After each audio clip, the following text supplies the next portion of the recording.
नानों के घर की मज़ेदार इफ्तारी। रमज़ान की खूबसूरत शाम थी। दाऊद, रोहान और ईसा सब नानों के घर इफ्तारी के लिए आए थे।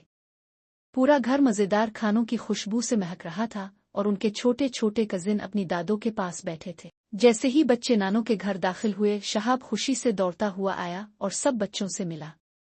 मारम्मा भी सबको देखकर खुशी से हंसने लगी, जबकि नन्ही आयत अपने झूले में सो रही थी।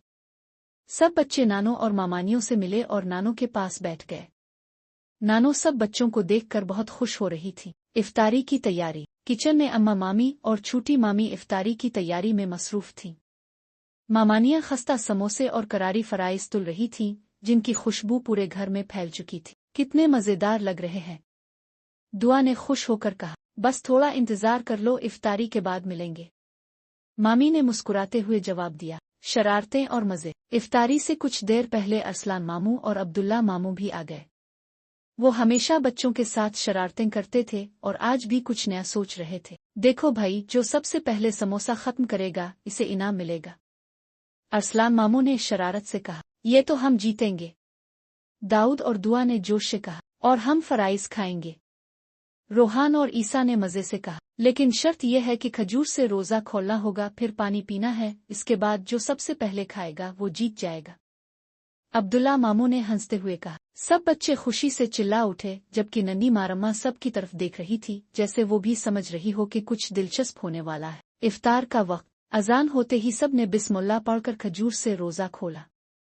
नानों ने सबको दुआ करने का कहा तो बच्चों ने मासूमियत से हाथ उठाकर दुआ मांगी। फिर सब खाने में लग गए।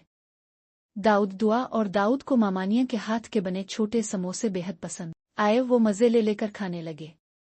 दूसरी तरफ रोहान, ईसा और नन्हे शहाब ने फराइज पर धावा बोल दिया।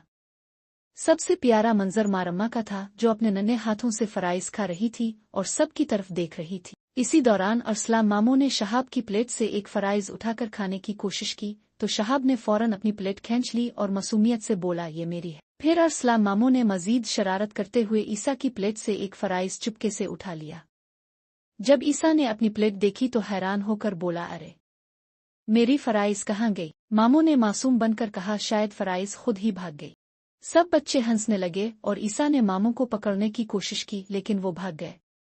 अब्दुल्ला मामू ने हंसते हुए कहा, ईसा तुम्हारी फराइज के पर निकल आए थे, वो अलिफाड़ गई। सब जोर से हंस पड़े और अब्दुल्ला मामू ने कहा, भाई अब तो हमें अपनी प्लेट बचा कर रखनी होगी। इफ्तारी के बाद सब नानों के पास बैठ गए। नानों ने सब बच्चों को एक खूबसूरत दुआ सिखाई और सब ने हाथ उठाकर दिली दुआएं मांगी। फिर अरसलान मामू और अब्दुल्ला मामू ने बच्चों के साथ एक मज़ेदार खेल खेला, जिसमें हर कोई किसी न किसी बहाने हार जाता और बच्चे खुशी से तालियां बजाकर हंसते रहे। ये एक खुशियों भरी शाम थी, जहां मज़ेदार खानों, हंसी मजाक और मोहब्बत भरी बातों ने सबके दिल खुश कर दिए। नानों के घर की इफ्तारी हंसी, मज़े और मोहब्बत से भरपूर थी। Like, subscribe and share.